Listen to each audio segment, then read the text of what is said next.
A continuación, salud visual.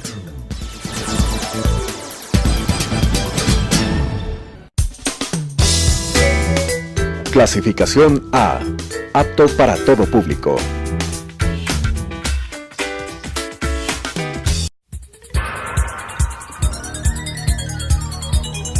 Las opiniones vertidas en este espacio por la producción y dirección del programa son de exclusiva responsabilidad de sus autores y de quienes intervienen en ellos.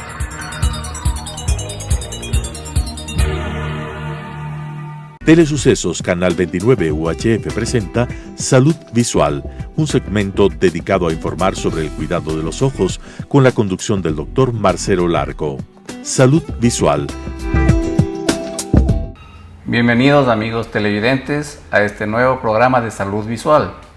En esta ocasión vamos a tratar sobre la conjuntivitis alérgica. En los meses de verano, sobre todo, se producen cuadros de ojo rojo acompañados de mucho picazón, de mucho escozor, principalmente en los niños, que hace que los padres se preocupen porque el niño está con su ojo rojo, con los párpados hinchados. Hemos invitado a un distinguido colega, el doctor Iván Hunda, oftalmólogo del Centro Oftalmológico Boreal, para abordar este tema que creo que es de bastante interés para el público. Bienvenido. Muchas gracias, Marcelo, por la invitación. Y efectivamente, la conjuntivitis alérgica denota uno de los motivos más frecuentes de consulta, y sobre todo en esta época del año, el verano. Ahí es donde más frecuentemente acuden los pacientes por el síndrome cardinal, por el ojo rojo. Así es. Para entender mejor el tema que vamos a desarrollar, vamos a presentar la primera diapositiva. ¿Puedes, por favor, Iván, explicarnos cómo está formada la conjuntiva y qué es la conjuntiva? Claro. La conjuntiva es una membrana que va a recubrir al ojo. Es como quien dice la piel que protege al ojo. Es una membrana transparente que tiene muchos vasos sanguíneos y reposa sobre la parte blanca del ojo. Entonces, esta conjuntiva, cuando se inflama, es lo que conocemos como conjuntivitis. Las conjuntivitis pueden ser de diferentes etiologías. Puede ser infecciosa, puede ser irritativa, puede ser conjuntivitis provocadas por cuerpos extraños y en este caso una conjuntivitis alérgica. La conjuntiva, como les indiqué, es un tejido que va a recubrir el ojo, lo recubre a manera de envoltura, se va a reflejar en la parte posterior del ojo, formando algo que se llama fondo de saco, y luego va a tapizar la cara interna, la parte que no la vemos de los párpados, llegando hasta el borde del mismo. Entonces, de esto deberíamos nosotros identificar tres porciones de la conjuntiva: la conjuntiva vulvar, que es la del ojo, la conjuntiva del fondo del saco y la conjuntiva palpebral. Y es ahí en donde nosotros vamos a ubicar los diferentes signos para dar la denominación de qué tipo de conjuntivitis es la que nosotros estamos enfocando en cada paciente. Es decir, que la conjuntiva es una membrana mucosa. Las mucosas son las membranas que cubren las cavidades. Tenemos la mucosa que recubre la boca, es la mucosa oral. La mucosa que recubre las fosas nasales, la mucosa nasal, y en el caso de los ojos, la mucosa que recubre los ojos es la conjuntiva, que como muy bien lo manifestó Iván, tiene tres porciones: la conjuntiva vulvar, la de fondo de saco y la conjuntiva tarsal o palpebral. Quisiera que por favor precises un poco más de esto, de los diferentes tipos de conjuntivitis, y con su característica más importante. Por ejemplo, en la conjuntivitis bacteriana, ¿qué es lo que prevalece? Claro. Al nosotros denominar un cuadro de conjuntivitis, estamos hablando de una inflamación de conjuntiva en términos generales. Pero la etiología de la inflamación de la conjuntiva es la que va a dar el apellido a la conjuntivitis. Una conjuntivitis bacteriana se caracteriza fundamentalmente por esa secreción amarillo-verdosa que el paciente nota, sobre todo en las mañanas, cuando tiene que levantarse y sus pestañas están pegadas y nota la presencia de estas secreciones. Generalmente empieza por un ojo y termina contaminándose el otro ojo, y generalmente se suele asociar con cuadros infecciosos de vías respiratorias. Eso es lo que hace que esta conjuntivitis sea diferente a otro tipo de conjuntivitis como las que vamos a hablar luego. La diapositiva, por favor. La conjuntivitis alérgica es una reacción inmunológica en la que participan unas células llamadas mastocitos. ¿Pudieras explicar la lámina, por favor, Iván? Claro. Lo que les suelo comentar a los pacientes cuando vienen a la consulta es que la conjuntivitis alérgica, la alergia en general, no es más que una reacción exagerada de nuestro sistema inmunológico frente a la presencia de un elemento extraño que se denomina alérgeno, el cual va a desencadenar la respuesta de defensa que va a estar encargada, en este caso, a través de unas células que están ubicadas en la superficie de la conjuntiva, que son los mastocitos. Los mastocitos son unas células que contienen en su interior un neurotransmisor que se denomina histamina. La histamina, a su vez, va a desencadenar toda la manifestación del cuadro típico de la conjuntivitis alérgica, como es la dilatación de los vasos sanguíneos, por eso el ojo se pone rojo, va a provocar aumento de la secreción lagrimal, por eso el ojo va a aumentar su secreción acuosa y va también a actuar provocando la liberación de más histamina que a su vez origina la presencia de la picazón o del prurito. Ese es el síntoma principal de la conjuntivitis alérgica.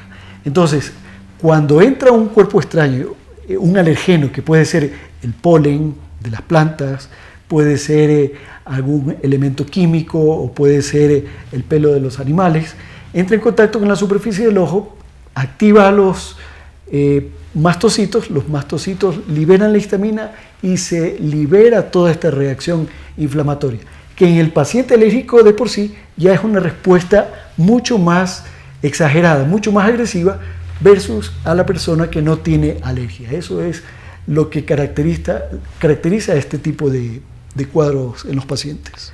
Aprovechando un poco más de esta diapositiva, podríamos entender que lo que pasa en la conjuntivitis alérgica es que los antígenos o los alergenos, que viene como manifestó Iván, puede ser el polvo, el polen, diversos, los ácaros que están en las alfombras. Estos generan una reacción del sistema inmunológico que provoca la formación de unos anticuerpos, que en el caso de las alergias, estos anticuerpos es la inmunoglobulina E. Estos anticuerpos se van a adherir a la superficie de los mastocitos de las mucosas, de la mucosa nasal, de la mucosa ocular, en el caso de los ojos, de la conjuntiva. Entonces quedan adheridos a la superficie de los mastocitos. Cuando se produce una nueva exposición al antígeno, este antígeno se adhiere a los anticuerpos y se rompe la membrana de los mastocitos y se liberan unos gránulos que contienen los mastocitos llenos de histamina. La histamina es una sustancia química que va a provocar dilatación del músculo liso. El músculo liso es el que mantiene el tono de los vasos, de tal manera que los vasos se hacen más voluminosos y el ojo se pone rojo. Esta histamina va a estimular las terminaciones nerviosas y va a hacer que el paciente presente el síntoma característico de la alergia, que es la comezón, también conocido como prurito. Va a provocar que los vasos dejen de ser tan herméticos y salga el líquido de los vasos y se provoque edema de la conjuntiva, que los oftalmólogos conocemos como quémosis conjuntival. Ese es el cuadro de la alergia, Iván. Así es, así es. La alergia es uno de los cuadros más dramáticos, inclusive. Hay ocasiones en que cuando, lo que tú comentabas, la quemosis, que son esas salidas abruptas de líquidos de los vasos sanguíneos, inflan la conjuntiva y adopta el aspecto como de un huevo frito. Entonces el paciente viene con una conjuntiva, viene a la consulta con una conjuntiva que prácticamente se desborda del límite de los párpados y piensan que algo extraño está ocurriendo y que el ojo se le va a reventar, dicen los pacientes. Y no es más que una reacción muy exagerada frente a la exposición a un alérgeno. Es una reacción bastante importante. Por fortuna es una reacción que no es tan importante en cuanto a lo que es el riesgo que conllevaría a perder la visión, que eso es el mayor temor de los pacientes. Pero sí llama mucho la atención y es una de las señales de alerta que habla que ese sistema inmunológico pues simplemente está trastornado y tenemos que nosotros poner tratamiento adecuado para tratar de que este paciente coexista con su medio, que debe haber algo que debe de eliminarlo para que estas respuestas pues, no vayan a empeorar el cuadro. Estos pacientes con alergia ocular tienen también problemas de alergia en otras partes del organismo. Usualmente el componente de alergia es común en otros tipos de presentaciones, porque como dijimos inicialmente no es más que una respuesta exagerada del sistema inmune frente a agresiones del medio externo. Y es muy frecuente que nosotros encontremos pacientes que tienen rinitis alérgica con conjuntivitis alérgica, o tienen problemas de atopia también con cuadros de estas exacerbaciones. Entonces es muy común. Lo que sí es diferente es el tratamiento, porque no siempre el paciente que viene recibiendo tratamiento vía oral para su alergia no hace cuadros de conjuntivitis alérgica, no, siempre es independiente. Nosotros a veces vemos que los pacientes te dicen, estamos tomando el tratamiento para la alergia de la piel, pero sin embargo me pican los ojos, etc. Entonces nosotros tenemos que tratarlo independientemente y no siempre tampoco el tratamiento que reciben en sus ojos va a actuar en el resto de su organismo. Es decir, a pesar de tener una misma origen, por llamarlo de alguna manera, los tratamientos tienen que ser diferentes. Específicamente el tratamiento de la conjuntivitis alérgica tiene que ser tópico fundamentalmente. En ocasiones se puede reforzar con una medicación vía oral, pero la indicación primaria es el tratamiento tópico. La alergia en algunas ocasiones se vuelve crónica, es decir, ya el componente ya no es una enfermedad tan leve en cuanto a sus consecuencias, sino ya más agresiva, puede asociarse con ulceraciones de la córnea y requiere tratamientos más complejos. Vamos a ver la siguiente diapositiva, por favor. ¿Podría, por favor, explicar qué es lo que presenta este paciente? Ok, ese paciente tiene un cuadro típico que es una conjuntivitis alérgica y ustedes pueden observar también la piel del párpado. Miren ustedes esa piel que tiene un tono diferente al resto de la piel que está en los pómulos. Es una piel más rosadita que tiene descamación y muy probablemente también tiene un componente tipo dermatitis cerca de lo que es el párpado. Es decir, es un paciente que tiene una blefaritis y una conjuntivitis, es decir, una blefaroconjuntivitis probablemente alérgica. Entonces, aquí el tratamiento va a estar dirigido tanto para lo que es la conjuntiva como para lo que es la piel del párpado. En estos casos también es importante, aquí sí, combinar terapias tanto tópicas oculares como terapias orales y también terapias dermatológicas, por el componente que entraña en este tipo. Ese paciente presentaba lo característico, edema, eritema, hiperemia conjuntival, ojo rojo, lagrimeo. La siguiente, por favor. ¿Qué podemos observar? Sí, cada vez que nosotros evaluamos un paciente con conjuntivitis alérgica es trascendentalmente de importancia que nosotros hagamos lo que se llama eversión del párpado, es decir, darle la vuelta al párpado superior y observar qué es lo que encontramos atrás. Muchas veces encontramos unos elementos que se llaman micropapilas, ¿sí? Estas micropapilas van a contener muchas células tipo mastocito, que son las que van a liberar la histamina. Entonces, ese es un signo prácticamente patognomónico de la alergia. En la parte inferior, en esa fotografía en donde ustedes pueden ver la esclera, que es la parte blanca del ojo, se pueden ver cerca del límite entre lo blanco y la parte transparente unos nodulitos que también son acumulaciones de células inflamatorias o en respuestas inmunológicas que se van a observar ahí también como parte de la presentación del cuadro. Y la otra fotografía en donde se ve un aumento de la cantidad de lágrimas, eso que ustedes ven ahí como un reflejo de la luz un poco más grande, eso se llama menisco lagrimal, y el menisco lagrimal tiene que ser muy bajito. En este caso es muy alto, indica que hay un aumento del nivel del líquido de la lágrima. y eso se debe tanto a la respuesta inflamatoria, se secreta un poquito más de lágrima, y también la misma inflamación provoca una inflamación de la mucosa que tapiza lo que es el sistema de drenaje de la lágrima y hace que la evacuación de la lágrima sea un poquito más lenta también, y todo esto hace que ese nivel de líquido lagrimal aumente y sea otro de los signos que nosotros podemos ver. Otro de los motivos por los cuales los pacientes acuden a la consulta. El paciente no viene porque dice tengo alergia, no, dice doctor, vengo porque el ojo está muy rojo, me está lagrimando, me pica y me pica más en la tarde, etc. Entonces todos estos pedazos de rompecabezas nosotros vamos asociando y luego llegamos a nuestro criterio clínico. Muy bien. La siguiente, por favor. Nosotros podemos observar el signo característico de las conjuntivitis en general, que es la dilatación de los vasos sanguíneos, del ojo rojo. ¿Qué nos puedes decir al respecto? Sí, el ojo rojo, lastimosamente el ojo rojo es uno de los motivos más frecuentes de consulta y puede significar muchas cosas. Un ojo rojo podría deberse como a 9 síndromes diferentes. Y muchas veces el ojo rojo no es más que un ojo seco o una alergia. Y el paciente tiene que estar consciente que es un cuadro de manejo crónico. Es un paciente que probablemente va a necesitar lágrimas, va a necesitar colirios antialérgicos por el resto de la vida. Que habrá épocas en que utilice con más frecuencia, otras épocas en que utilice con menos frecuencia, pero siempre va a tener el ojo rojo.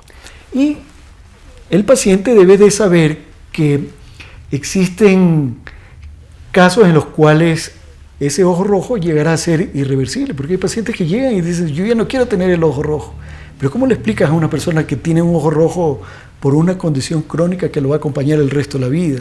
Y estos pacientes abusan de otro tipo de colirios que van a provocar blanqueamiento del ojo, que provocan cosméticamente un efecto agradable, pero que va a durar poco tiempo. Pero lo que no saben es que a la larga ese efecto de contracción, de blanqueamiento va a ser mucho más nocivo.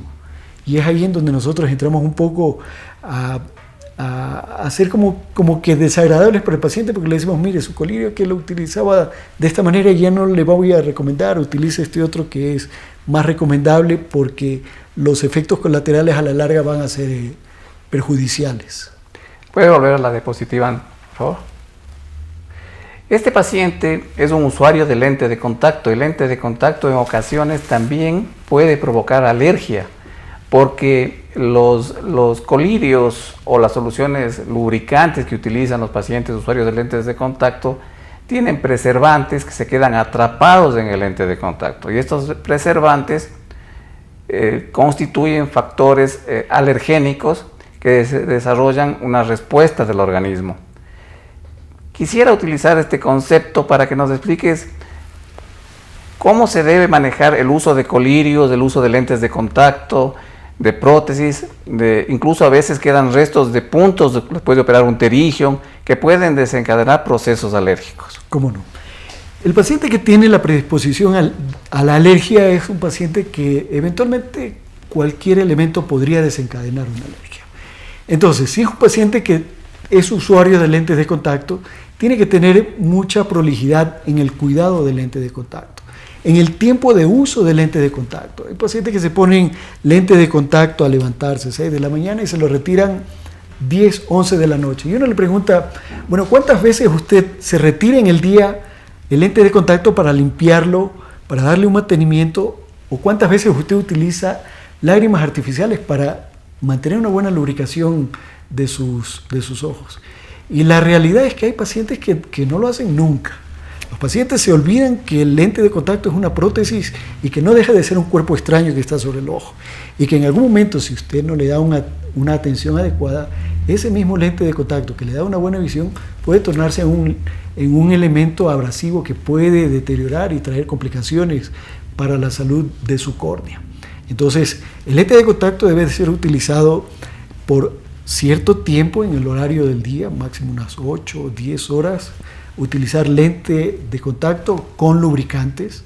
El lente de contacto tiene que ser lavado con soluciones específicas para lentes de contacto. Tiene que ser un lente que se le retire los materiales que se van depositando normalmente en el lente de contacto. El lente de contacto tiene porosidades que atrapan las células que se están descamando todos los días de la piel, del ojo, de las partículas que se pegan en el medio ambiente. Entonces hay que limpiarla, hay que darle un mantenimiento, porque si no, esto se constituye luego en una fuente de complicaciones.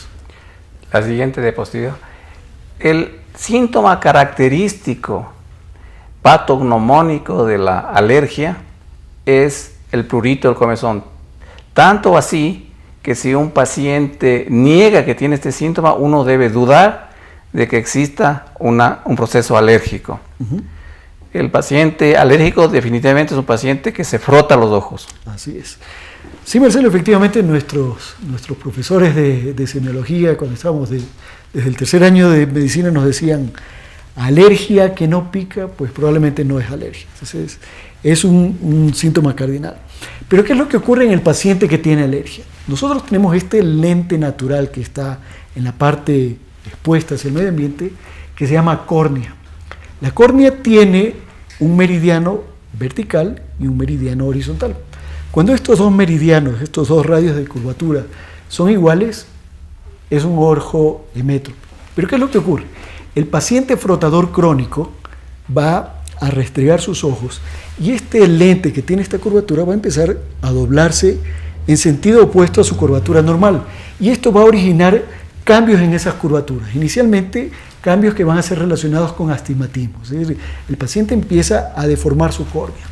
Y la deforma tanto y empieza el frotamiento a ser un poco más agresivo, que ya luego ese astigmatismo va evolucionando y podría inclusive llegar a deformar la córnea dramáticamente y dar origen a algo que se llama queratocono. El queratocono ocurre cuando las microfibras de colágeno que forman la córnea, que tienen unos puentes que las unen entre sí, esos puentes empiezan a romperse y las fibras de colágeno empiezan a dispersarse y la córnea pierde estabilidad y empieza a deformarse y a adoptar la forma de un cono. Es por eso que se llama queratocono. Entonces, si uno ve a un paciente con queratocono, ve que la córnea ya no es completamente en la característica elíptica que tiene, sino que hay ciertas deformaciones, y esto se constituye en una condición en la cual el paciente empieza a disminuir la calidad de la visión. Entonces se torna ya en un problema mucho más serio, ya no es simplemente la alergia, sino que es un problema ya refractivo inducido por el frotamiento. El mensaje fundamental de este programa es evitar el frotamiento, porque como manifestó Iván, el frotamiento lleva a una descompensación de la forma de la córnea, es decir, aparece un astigmatismo. Es el típico paciente, generalmente niño, que los padres acuden a la consulta y dicen: doctor, le ha aumentado la medida bruscamente a mi hijo, la medida de sus lentes, las dioptrías. Y cuando se hace un examen un poco más profundo, uno descubre que se restrega los ojos con excesiva frecuencia. Pero más allá de eso, en nuestro medio, en el Ecuador, existe una patología que es un verdadero problema de salud pública y que lo abordaremos de un programa especial, y que es el queratocono. La siguiente lámina, por favor. El queratocono viene a ser ya una deformación de la córnea, en la que ésta adquiere, como tú manifestaste, una forma cónica, que en los casos más graves requiere incluso de un trasplante de córnea. Así es. Y lo más importante, como tú dices, es evitar llegar a un trasplante. Realmente, inclusive hay pacientes que cuando ya tienen el queratocono avanzado piensan que el trasplante es una solución definitiva, y realmente no es una solución definitiva, porque no es como cambiar una luna del reloj, que usted le pone el reloj y ve nuevamente. No, eso va a inducir un astigmatismo importante, va a haber siempre el riesgo o la posibilidad de un rechazo de la córnea. Acordémonos que mientras más temprano se hace el trasplante en un paciente, ese paciente va a vivir con una córnea que no sabemos qué edad viene viene ya el donante, probablemente alrededor de unos 40 años, y si vemos que es un paciente que se le instala una córnea nueva a los 20, 25 años, significa que cuando ese paciente tenga 60 años, quizás esa córnea ya tenga 100 años. Entonces, no es lo ideal. Lo ideal es hacer prevención, chequear a los pequeños, manejar las alergias, evitar el frotamiento, corregir y tratar de alejar lo más posible el tiempo de un trasplante de córnea. Es lo ideal, es lo más saludable. Siempre el tejido propio es mucho mejor que un tejido de donante, pero en ocasiones hay que recurrir a este tipo de procedimiento porque la córnea definitivamente no da más. Muy bien, muchas gracias por tu presencia en este programa, A ti, Iván. Marcelo, muchas gracias. Hemos compartido conceptos con los televidentes muy valiosos. En la lámina final se podía observar un queratocono severo que tuvo que requerir un trasplante de córnea. De tal manera que el mensaje central de este programa es que hay que evitar restregarse los ojos, sobre todo los niños no deben restregarse los ojos porque esto puede llevar a una deformación de la córnea que incluso nos lleve a una enfermedad grave como es el queratocono, que puede requerir una queratoplastia o trasplante de córnea. Muchas gracias.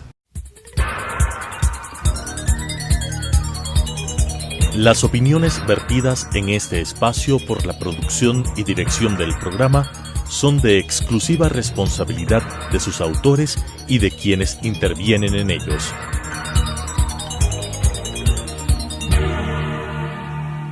Telesucesos Canal 29 UHF presentó Salud Visual, un segmento dedicado a informar sobre el cuidado de los ojos con la conducción del Dr. Marcelo Larco. Salud Visual,